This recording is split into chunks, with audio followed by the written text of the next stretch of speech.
Un arrêté ministériel qui a été publié par le gouvernement Bayrou durant l'été au mois d'août qui fait transférer 10% de nos marges directement à l'industrie pharmaceutique, donc à Big Pharma. Cette revendication de marge qui va entraîner la fermeture de pas moins d'un tiers des pharmacies en France d'ici les 2 prochaines années. Et la deuxième revendication, c'est qu'aujourd'hui même se tient à Bercy une grande réunion qui veut diminuer de 500 millions le prix des médicaments en France.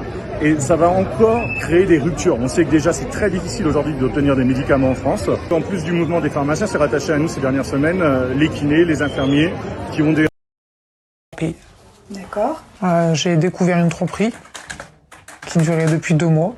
Vous le vivez mal, ça? Je me suis énervée. Je lui ai dit qu'il fallait qu'on arrête parce qu'on était en train de tout détruire. Et qu'est-ce qui s'est passé? Il vous a levé la main dessus? Il s'est levé de sa chaise et il m'en a collé une.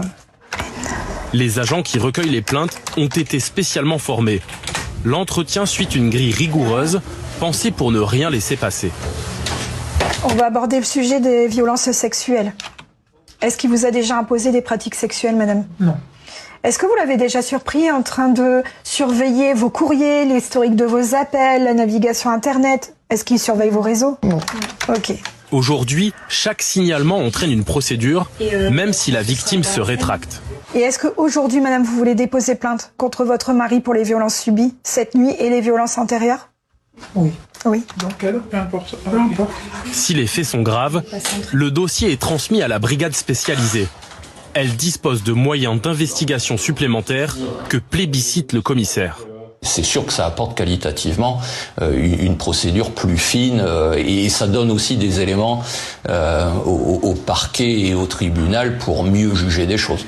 Néanmoins, des problèmes d'effectifs se posent. Les dossiers s'empilent sur les bureaux des enquêteurs.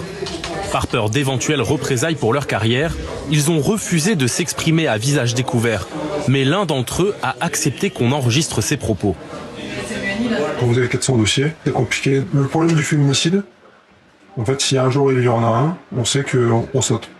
On sera lâché par la hiérarchie qui nous fera pas de cadeau si on n'a pas pu traiter le dossier à temps et en heure. Mais si c'est pas forcément les plus grosses violences sur ces dossiers-là où il y aura forcément un féminicide, ça peut être un dossier où il y a juste une bousculade, le cerveau vrille et puis il y a un drame qui se passe.